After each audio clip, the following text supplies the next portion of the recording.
Shalom, Shabbat Shalom, Israel. It's your brother Joshua back with another quick coffee break, man, and a quick exhortation for the brothers in the truth, man. Right? Talking to the brothers today, the fathers in Israel, man. Right?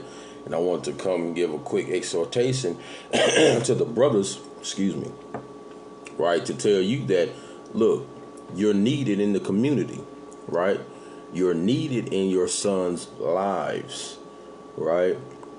You have to be in the homes teaching and raising your sons how to be men in these last days, how to lead the nation, right? Because they are the next step up whenever the fathers leave, right, the earth, right? Or go on, grow up and establish their own lives. They are the next wave of teachers and leaders in the community. So it's very important for the fathers to be in their sons' lives, right, in these days, right, and continue to grow and shape and mold them into becoming righteous men of the Most High God, right? So that's what we're going to go into real quick and briefly, just giving an exhortation on, staying in your sons' lives, man, and teaching them to grow up to be righteous men of the Lord in these last days, right? And we know that having a son is a mighty, mighty blessing from the Most High, man. The son is an inheritance from the Lord, right? Of course, the daughters are as well, but the son is the inheritance of the father, right? Because he's the one that carries on the family line, the lineage, right? And continues to keep the bloodline going through his seed, passed down from generation to generation, man. So it's very important and it's mighty for a man to have a son, right? And to teach him in the ways of the Lord so he can guide in righteousness his wife, his children, and the community, right? To keep us holy and separate from this world and be able to be righteous and blameless before the eyes of the Lord, man. And it's a beautiful thing to have that inheritance, right? So let's go into it real quick. Let's get the book of Proverbs real quick. Right, the book of Proverbs, chapter 17 and verse number 6, right? And it reads, "Children's children are the crown of old men, and the glory of children are their fathers," right? So children's are the crown of old men, right? That line, that bloodline of son after generation after generation is the crown of an old man, right? And it says the glory of children are their fathers, man. It's a glory to have wonderful children that you can be proud of, that you can boast about, man, right? And raise up in righteousness in the eyes of the Lord. That's a beautiful thing, right? Because like I said, the son carries on the inheritance of the family, right? And he keeps the bloodline of his father and his fathers before that going, right? And it's a righteous thing before the Most High to have joy in his children, man. And a man is happy, very happy when he has sons and is able to see his children have children, right? And raise up a family, and then his children have children, and continue that cycle of a beautiful bloodline, man. It's a beautiful thing in the sight of the Lord to be able to produce in that manner, right? Let's get another precept real quick. Let's go to the book of Psalms real quick, right? Let's go to Psalms 127 real quick, right? Check this out. This is the book of Psalms, chapter 127 and verse number, let's start at verse 3, and it reads, "Lo, children are an inheritance of the Lord, and the fruit of the womb is his reward. As arrows are in the hand of a mighty man, so are the children of the youth. Happy is the man that hath his quiver full of them. They shall not be ashamed, but they shall speak with the enemies in the gate," man. Right? So the Lord said, look, children are the inheritance of the Lord, man. It's a blessing to be able to have sons from the Most High, man. right? That you may be able to carry on your lineage, right? And be proud of such. And keep your name in the earth, right? And continue that bloodline on down. That's an inheritance, man. That's a blessing from the Most High, right? And it's a fruit of the womb. That's a reward from the Most High when a man is able to have his seed, right? And to plant it and allow it to grow. And he said they are like arrows in the hand of a mighty man. Your children are your defense. They're the strength against your enemies, man, right? Because once you raise up a righteous son in the ways of the Lord, hey, man, can no man speak evil of you? Because your son is supposed to be your mirror image, man, right? And can't no enemy speak evil against you or how you taught your son or how you carry yourself, right? Because definitely when you leave the earth, your son is supposed to be that exact mirror image of you, right? To be your avenger, right? When you're gone, to keep your name, right? And to continue to allow you to be a praise in the earth that you will not be spoken ill of, right? And that's what the Lord tells you, man. The man is happy to see his son. He's proud to see the accomplishments of his children.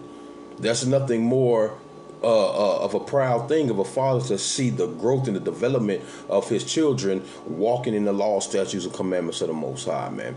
That's what a proud father is when he sees a righteous son actually eschewing evil, staying away from the things of the world, right? Staying away from evil people, raising his own family, right? And instructing his life in the law, statutes, and commandments of the Most High, right?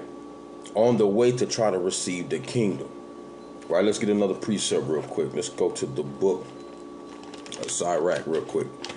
Right, this is the book of Sirach, chapter 25, and I'm going to start at verse number 7, and it reads, There be 9 things which I have judged in mine heart to be happy, and the 10th I will utter with my tongue, a man that have joy of his children, and he that liveth to see the fall of his enemies, man. So when a man has joy of his children, man, that's a beautiful thing in the sight of the Lord, man. Right? That a man is actually happy in raising his children, not leaving the home, not being an infidel, not running the streets and popping every woman he sees and leaving seeds here and there to be grown without a father, without structure. But as happy as a man that is there in his child's life to be able to see the growth and development in physicality and the spiritual sense, man, right? That he can continue to, develop and keep that name righteous, that bloodline pure, right? And to carry on that good name. That's a beautiful thing in the sight of the Lord, man. And the Lord said a man should be in the home in his son's life to be able to teach him in his ways, right? To be able to show him how to walk before the Lord, what the Lord requires of him. So therefore he can save his life and his sons can save his son's life and so on and so forth and continue that righteous path to the Lord, man. Right? Let's get that real quick in Deuteronomy. Right? Let's go to Deuteronomy chapter 4 real quick. Right, this is the book of Deuteronomy chapter 4, and I'm gonna start at verse number 9. It says, Only take heed to thyself and keep thy soul diligent, lest thou forget the things which thine heart have seen, and lest they depart from thy heart all the days of thy life. So the Lord said, stay diligent in your work and your search towards the Most High. Continue to keep the commandments, right? Stay in the precepts, right? Read. Keep yourself diligent lest you forget what the Lord has implemented in you, has taught you over time, how to walk before him, man. It said, keep yourself diligent. It says, which thine eyes have seen, lest they depart from thine heart all the days of thy life. But teach them thy sons and thy sons' sons. So you want to teach the ways of the Lord to your sons and your sons' sons. You want to be able to pass that righteous judgment, that righteous counsel, the righteous law, statutes, and commandments to your sons, and that your sons may pass it to their sons, and their sons may pass it to their sons, man, and so on and so forth. And keep yourself diligent in that it will never forget. Right? Because that's what happened to our forefathers when they stood before the Lord. They made a covenant and they learned the righteous acts, and then they deviated from them. And then everything was broken down and we became destroyed as a people and lost our heritage, the lineage, right? Our customs, lost who our God was, and forgot everything. We were destroyed for a lack of knowledge because we didn't keep ourselves diligent, right, before our Creator. So now we have to come back to that and keep ourselves diligently, right, walking before the Most High, so we will never forget that again, and continue to teach our sons and our sons and sons, right? Because your sons, you're, like I said, you are the first teacher of your children in the home, and your children are supposed to be the mirror image of you. So the manner you hold and keep yourself in, the way you walk upright, your son is going to see that, and he's going to mimic you, right? You don't want to be that thug, man, that infidel, the one that, wants to hit it and quit it and leave and not raise them. Those that are in and out of jail, those that are gang banging, doing all these things, right? Beating on your wife and all these things, because these things begin to be mimicked by your son. Essentially your son is a mini you, right? And he's going to do everything you do. So you always want to keep yourself in the sense of righteousness and walking in the light of the Most High and the commandments, and teaching your son the proper way, right? Check this out. All right, let's go to the book of John real quick. The book of John, chapter 5, and verse number 19, and it reads, Then answered Yahushua and said unto them, Verily, verily, I say unto you, the Son can do nothing of himself, but what he seeth the Father do. For what things soever he doeth, these also doeth the Son likewise. Right? You see that? So I'm going to read that again. It says, Then answered Yahushua and said unto them, Verily, verily, I say unto you, the Son can do nothing of himself, but what he seeth the Father do. So the Son is going to mimic what the Father is doing, man, in all things, because the Son wants to be like his hero. You are his first hero. He wants to be like you, right? So he's going to watch your mannerisms, your tones, the way you walk, the way you talk, the way you handle business. He's going to do exactly what you do. So it says, the Son can do nothing of himself, but what he seeth the Father do. For what things soever he doeth, these also doeth the Son likewise. Right? So you have to be that first teacher in the household to raise up your son in righteousness, man. Right? Because the Lord said this. Right? Check this out. Let's get the classic real quick. Right? Let's go to Proverbs 22 real quick. Right? This is the book of Proverbs, chapter 22 and verse number 6. And it reads, Train up a child in the way he should go, and when he is old, he will not depart from it. Right? So you have to be in the home. You have to be in a situation to where your son can be in your presence and train him up in the law, statutes, and commandments of the Most High God, man. Right? Our forefathers that walked righteously before the Lord, they did this. They passed down these customs, this heritage, and the understanding of the Lord through generation to generation, like King David did to King Solomon, right? On his deathbed, he told him how to become a man in these last days, right? Let's get that account real quick, right? This is the book of 1 Kings, right? 1 Kings chapter 2 and verse number 2, and it reads, this is King David, mind you, talking to Solomon, right? On his deathbed, he said, look, I'm going to start at verse 1. It says, Now the days of David drew nigh, that he should die. And he charged Solomon his son, saying, I go the way of all the earth. Be thou strong, therefore, and shew thyself a man, and keep the charge of the Lord thy God. to walk in his ways, to keep his statutes and his commandments and his judgments and his testimonies, as it is written in the law of Moses, that thou mayest prosper in all thy ways, right? In all that thou doest, and whithersoever thou turnest thyself. So he charged Solomon to walk after the law, statutes, and commandments of the Most High. This is how you show yourself a man, right? This is how you prove that you are a man, by walking in the laws, statutes, and testimonies of the Most High God, Yahweh Bashim Mashiach Yahushua, man. Right? So this is the importance of a man being in his son's life. Also being that disciplinarian, keeping him on the right track, keeping his mind focused off of wickedness, the foolishness of this world, the women of this world that can lead him astray, his friends that can lead him astray, drugs, etc., etc. Right? Like I said, your son is the mirror image of you. Right? Everything that you do, your son should be doing as well. Right? So check this out. Let's get this real quick. I'm going to get a couple more. I'm going to close out. Right? Let's get this in Sirach chapter 30.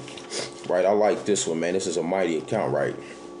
This is the book of Sirach, chapter 30, and I'm going to start from the top, right? And it reads, he that loveth his son causeth him oft to feel the rod, that he may have joy in him at the end, right?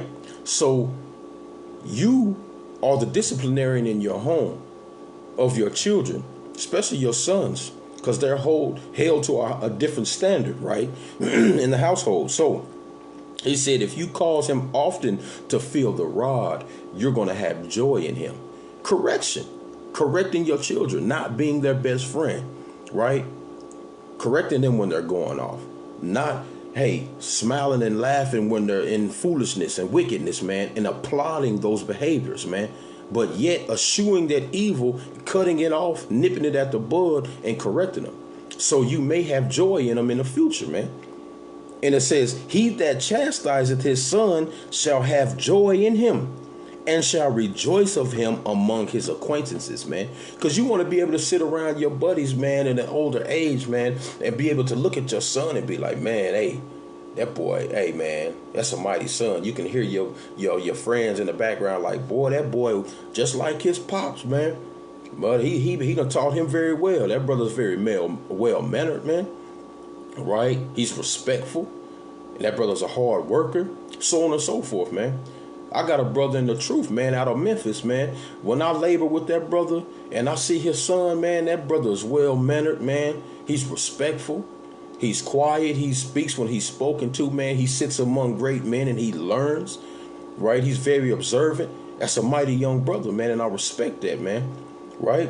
And it says, verse 3, he that teacheth his son grieveth the enemy, and before his friends he shall rejoice of him, right? You grieve the enemy, man, when you teach your children, because they cannot speak ill of you. They cannot bring any accusation against you, man, any type of lie. They cannot look at your son and say, you know, hey, man, that's the son of so-and-so, man. That kid is wicked. He's off, whatever. No, you grieve the enemy because they will have nothing against you, right? Because you teach your son in righteousness, right? And it says, though his father die, yet he is as though he were not dead. For he had left one behind him that is like himself, man. You see that? So when you are diligent in your love of the Father and teaching the commandments to your son, then guess what? Once you pass on, your son is there to be that example that you were. And it's going to be exactly like you never left this earth, man.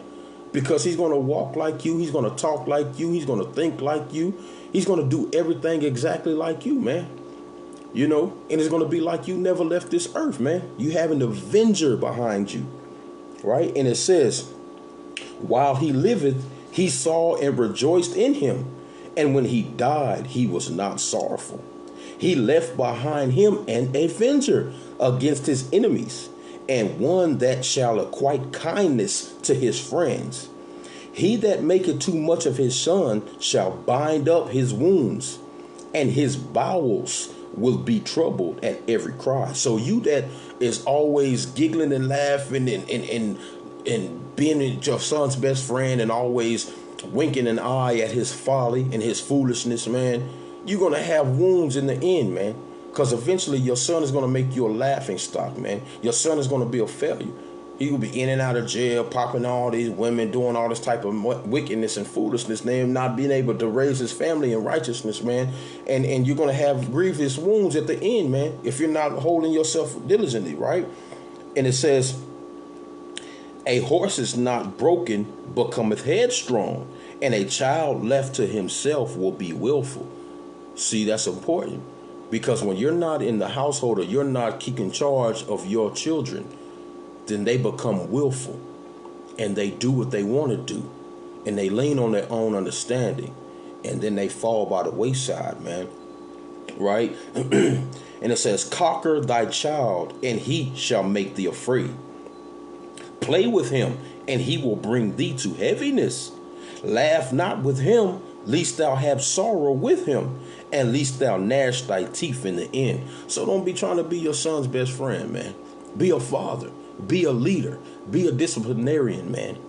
Be strong, right? Be austere, but yet that's love to your son. And he will understand that when he gets older, man. He might not understand that as a child, right? But as he grows older, he will understand that my father loved me. That's why he was so hard on me, man.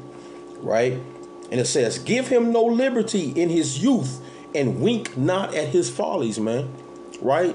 Don't laugh and wink at when he's messing up, when he's doing something that he ain't supposed to be doing, man. No. Bow down the neck. Put him to labor. Whoop his behind. Correct him. Set him on the right path. Right? And it says, bow down his neck while he is young, and beat him on the sides while he is a child, lest he wax stubborn and be disobedient unto thee, and so bring sorrow to thine heart. Chastise thy son and hold him to labor, lest thou lewd behavior be an offense unto thee. So be that correction in his life, man. Be that strong pillar, man. Right?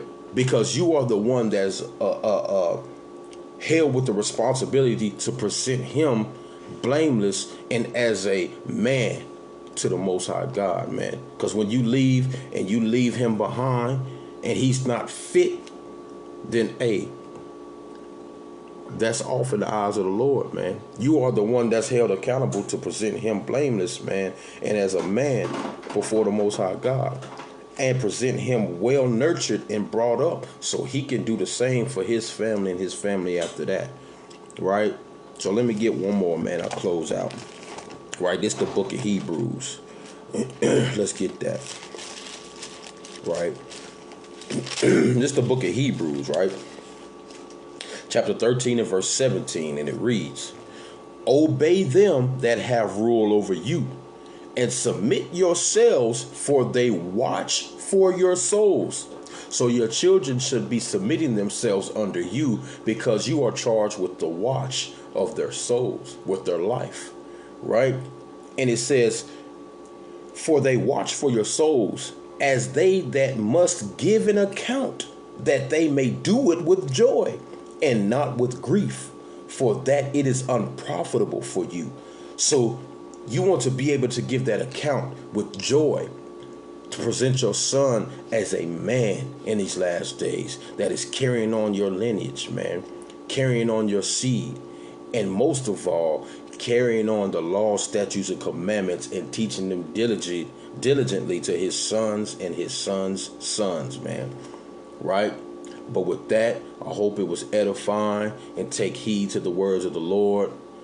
Giving all honor and glory to Yahweh Bashem Yahushai, Shabbat Shalom, Kwam Yasha Allah Israel. Rise.